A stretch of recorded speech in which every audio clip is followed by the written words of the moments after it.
Hello everybody, it's the Fat Philosopher here. With just one day left in the year, I decided to do a review of my guitar gear journey. For those who want to have a diet update, I plan to release that in the new year. While talking about the guitars, I will mention as well what I paid for them from time to time. I live in Japan and pay mostly in Japanese yen. I'll convert the prices to US dollars at the rough rate of $1 equaling 100 yen, even though the actual rate fluctuates quite a bit. So let's get on with it. I started the year with my Fender Mustang 69 reissue named Kenny after my dad, and a Galerie Burning Fire which I named KJ after my brother. I'd owned the Mustang since just before my June birthday in 2019, but the Galerie was a new purchase just before Christmas. I got the Galerie as a backup to the Mustang, and because it had more metal specs like a 24 fretboard and the look of an ESP FRX. These were paired with a Fender GT 100 amp and an Amoon multi-effects pedal. This lineup was together until my mid-February concert had finished. Then I decided to part with my Fender GT100 in favor of a Boss Katana Mark II. I liked the GT100 a lot, but the amp was just too damn loud. I had to play with headphones all the time, and even the 2,000 seat venue I took it to, people were complaining about how loud it was. I wanted to sell it before the GTX came to Japan so I could get the best price, and managed to sell it for $300, which was more than enough to buy the Katana Mark 250, which sells here in Japan for $250, and had a 0.5 watt feature so I can play at lower volumes. The Katana is not quite as versatile as the GT100, but it does the job. I ended up buying two pedals, a new Donner noise gate, and a used Boss metal core to get the metal tones I wanted. My friend Alex in Germany also helped me dial in a decent metal tone. After the amp, I wanted to get a more metal-centered guitar. The Mustang is a cool grunge guitar, but the shorter scale length, very round fretboard, and 22 frets seemed limited to me. Galerie turned out to be disappointed as well. The shape was great, and I liked the flat fretboard, but the neck was too thick for a shredder guitar, and they had cut the trem cavity crooked so the springs touched the sides. Very terrible QC in my opinion. Lucky Galerie refunded me my money afterwards and let me keep the defective guitar. After some research, I decided to try and order either a Schecter Apocalypse or an ESP LTD EC1000 single cut from my local Shimamura music store. However, I was in for a rude surprise regarding both the ESP and the Schecter's Japanese policies. ESP and Schecter are actually owned by the same guy, Hisataki Shibuya, and while the manufacturing of the guitars are done separately, the shop's policies are similar. One of their more stupid policies is that they refuse to sell many of their left-handed models within Japan, even though they are Japanese companies. Both Schecter and ESP flat out refused to provide me and Shimura with a left-handed Hellraiser or EC1000. If I really wanted one, I would have to buy it overseas, then pay for the shipping and import tax to Japan on a Japanese company instrument. Just too stupid. My hopes dashed, I tried to order a Dean VMT PXCS mouse for about $700 through Shimamura. However, while Dean did have a Japanese branch, the American arm of Dean for some reason ignored requests from Dean Japan for the guitar. As 10 days passed with no answer from Dean, I told Shimamura Music to cancel my request and instead ordered a Steinberger headless lefty guitar they had on display there. They had right one ones in the store, and I liked the compact size, yet full-size fretboard as well as the $450 price tag. Shibuya Gaki ordered one from Gibson Japan. Steinberg is now owned by Gibson. But for some reason it took them a while to find the left-handed guitar, and then Japan went into a spring lockdown.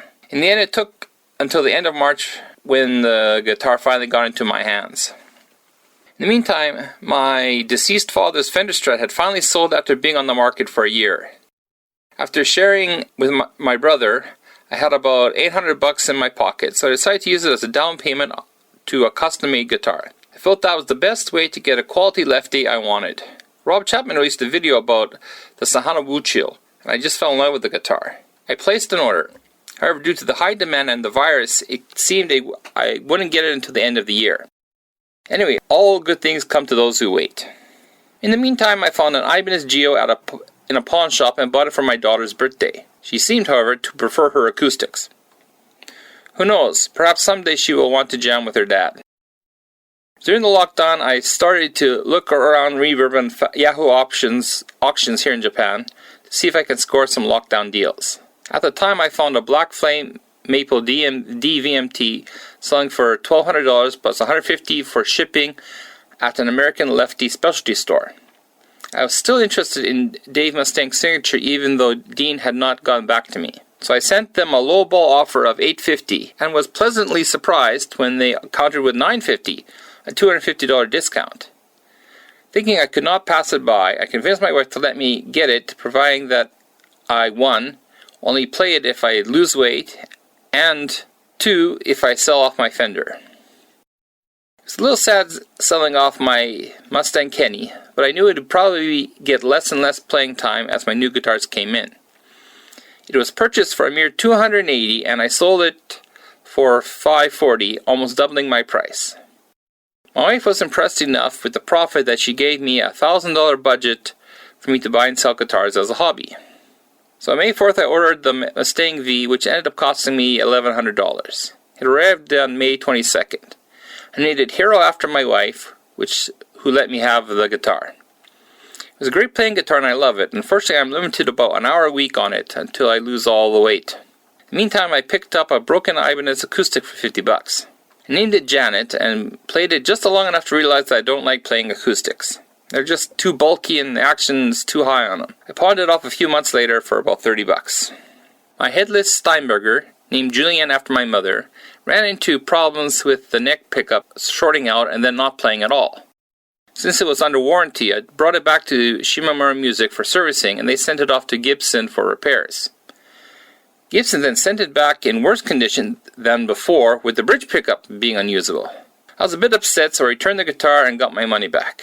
This led to a dilemma of only having my Glary and my V, which was limited to an hour a week to play.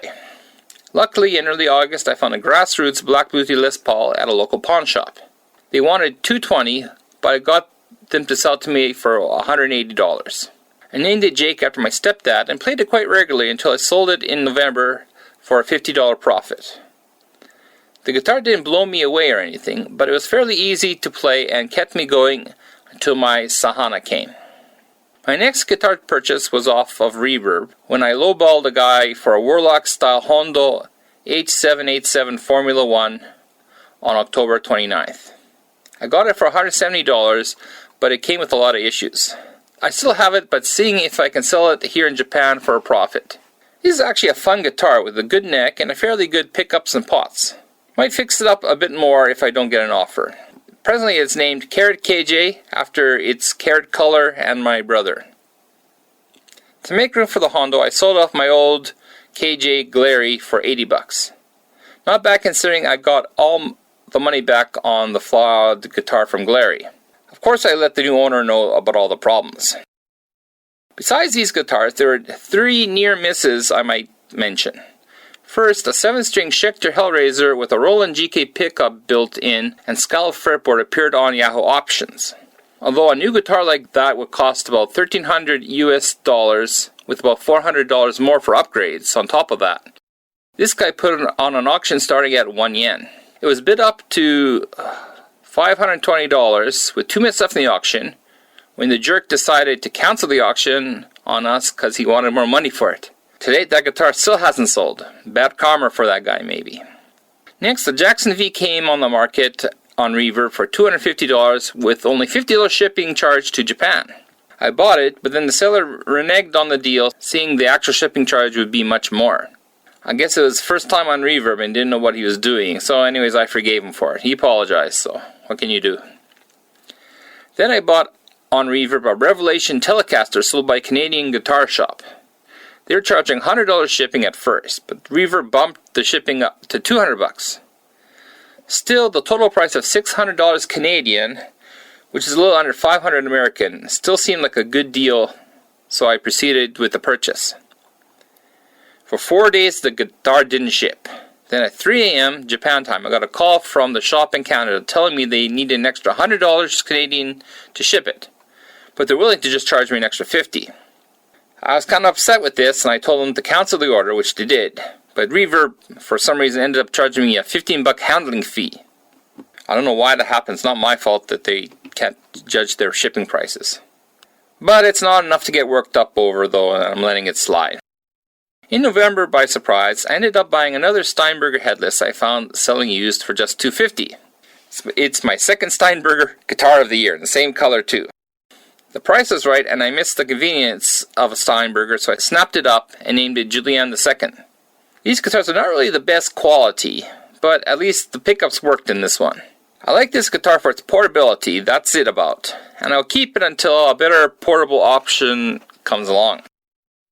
Finally, my custom arrived. On December 4th, my left-handed Sahana Wuchil arrived and I'm smitten with it. It's a great guitar and I plan to play it for years to come. Named it Sarah after my daughter. I highly recommend trying out the guitars from this Nepali company if you get the chance. So that was my year. I started with 2 guitars, the Glary and the Mustang, and ended with 4, the Dean VMT, Sahana Wuchil, Steinberger Spirit, and Hondo Warlock type. I bought and sold 4 other guitars for a grand total of 10 guitars purchased in 2020. What will 2021 bring? Can't say for sure, but probably not so active. We'll have to wait and see. Take care everyone and have a great 2021. Salut!